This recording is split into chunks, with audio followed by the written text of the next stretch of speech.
Hello दोस्तों, बाजार की बात के पिछले एपिसोड में हमने ये जाना था कि फंडामेंटल एनालिसिस क्या होता है, उसका क्या इंपॉर्टेंस होता है। जब हमें किसी स्टॉक में अगर इन्वेस्टमेंट करना है, ऐसे इन्वेस्टमेंट करना है, तो हमें ये पता होना चाहिए कि वो कंपनी कैसी है, उसका मैनेजमेंट कैसा है, उसके प्लान्स कैसे हैं, उसका बिजनेस का आउटलुक क्या है, उनका फ्यूचर्स क्या है, और तब जाके हम किसी बिजनेस में इन्वेस्ट कर सकते हैं। और इसके लिए हमको फंडामेंटल एनालिसिस करना ज़रूरी होता है ताकि हम देख सके और हम जान सके उस कंपनी के बारे में और हम उसमें इन्वेस्टमेंट का अपना डिसीजन ले सकें।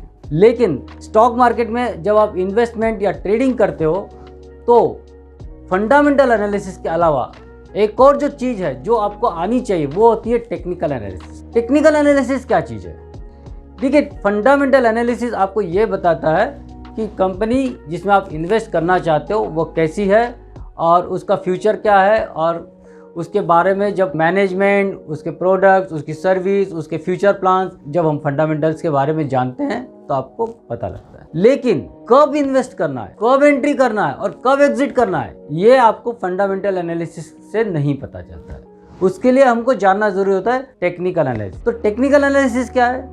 ठीक है, टेक्निकल एनालिसिस सिंपल एक चार्ट जो प्राइस के मूवमेंट को हमको दर्शाता है, हम उसकी स्टडी करते हैं। कब, कहाँ से, कब घूमा, कब ऊपर गया, कब नीचे आया, ये सब बातें जब हम लोग देखते हैं तो हमको ये पता लगता है कि हमको सही जगह कौन सी है जहां हमको एंट्री करना चाहिए। इसको बहुत अलग अलग तरीके से हम समझते हैं। तो इसमें चार्ट जो होते हैं, चार्ट भी अलग अलग किस्म के चार्ट होते हैं। कोई सिर्फ लाइन चार्ट होता है जो क्लोजिंग प्राइस को दर्शाता है, कोई कैंडलस्टिक चार्ट होता है।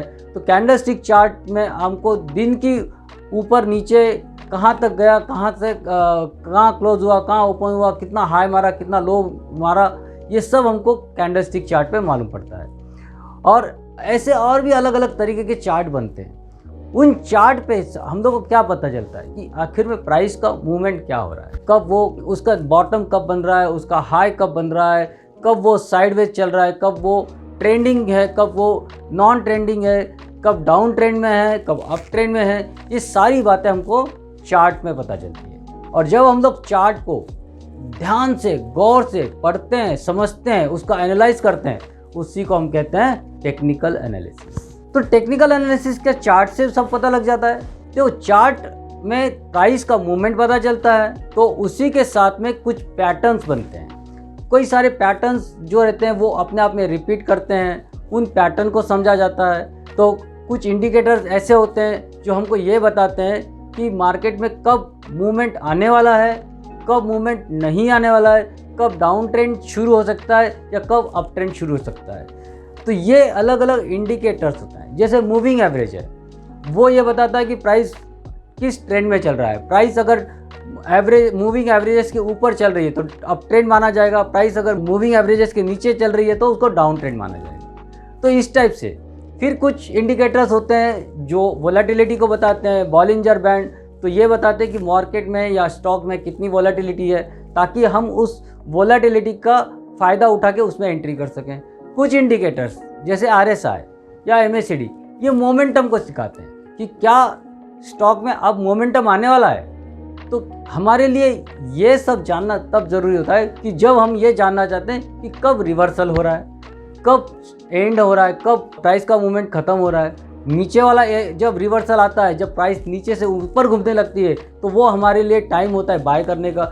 जब प्राइस ऊपर से नीचे आने लगती है तो वो टाइम होता है हमारा एग्जिट करने का। तो उसके अलग अलग इंडिकेटर्स होते हैं, उसके अलग अलग साइंस होते हैं, उसके अलग अलग पैटर्न्स होते हैं। ये सब पैटर्न्स, साइंस, रिवर्सल सिग्नल्स, इनका जो स्टडी होता है वो टेक्निकल एनालिसिस कहलाता है। तो इसमें आपको हेल्प होती है कि कब आप राइट समय में एंट्री करें, कब राइट समय में एग्जिट करें, जो हमको फंडामेंटल एनालिसिस से नहीं पता चलता। तो इसमें बहुत सारे इंडिकेटर्स हैं, जैसे इसमें हंड्रेड्स ऑफ इंडिकेटर्स हैं जो आपको अपने अपने तरीके से लोग उसको यूज़ करते रहते हैं।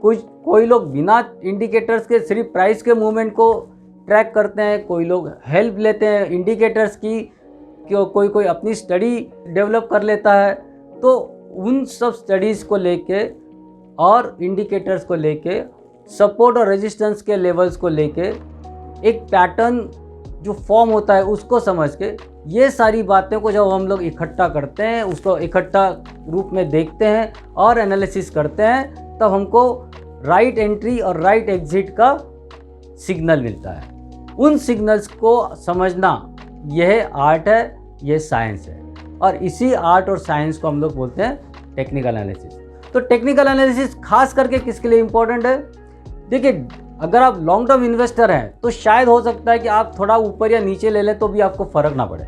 लेकिन जो ट्रेडर्स हैं, जो एक दिन के लिए ट्रेडिंग करते हैं, या 2 दिन के लिए, या 8 दिन के लिए, या 10 दिन के लिए, या 1-2 महीने के लिए, शॉर्ट टर्म इन्वेस्टमेंट, वो सिर्फ प्राइस के मूवमेंट को देखकर उस प्राइस के मूवमेंट का फ़ायदा उठाना चाहते हैं और एक छोटा 2, 4, 5% का फ़ायदा लेके बाहर निकल के फिर दूसरे इसमें घुसना चाहते हैं। तो ये जो ट्रेडिंग होती है, छोटे छोटे प्रॉफिट लेके आप पैसे बनाते चले जाते हो, और ये जब आप ट्रेडिंग करते हो, इस ट्रेडिंग के लिए आपको टेक्निकल एनालिसिस की हेल्प होती है। कि तो क्या टेक्निकल एनालिसिस 100% फुल प्रूफ है? जी नहीं। शेयर मार्केट में फुल प्रूफ जैसा कुछ नहीं होता है। हर चीज़ बेसिकली एक प्रोबेबिलिटी होती है। ये प्रोबेबिलिटी बनती है बेस्ड ऑन हिस्टोरिकल मूवमेंट, और हिस्टोरिकल मूवमेंट के बेस पे हम लोग प्रेडिक्ट करते हैं अगला मूवमेंट, और उस प्रेडिक्शन में आप कभी गलत हो सकते हैं, कभी सही हो सकते हैं। तो आपको गलत हुए तो क्या करना है और सही हो गए तो कहाँ आपको प्रॉफिट बुक करना है, ये दोनों चीज़ें आपको पता होनी चाहिए।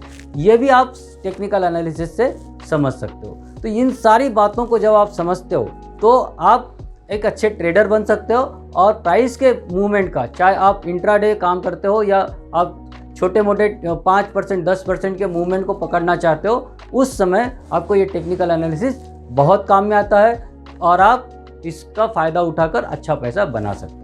तो दोस्तों, अगर ये वीडियो आपको पसंद आया, आपने मेरे पुराने सारे वीडियोस को काफ़ी लाइक किया हुआ है, शेयर भी किया है, उसके लिए मैं आपको धन्यवाद देता हूँ। ये वीडियो भी अगर आपको पसंद आया है तो इसको लाइक और शेयर करना ना भूलें, और बेल आइकन आपने नहीं दबाया है तो उसको भी दबाइए, ताकि नेक्स्ट वीडियो जब मैं अपलोड करूँ आपको तुरंत उसकी खबर हो जाए। धन्यवाद। फिर मिलेंगे बाजार की बात के अगले एपिसोड में।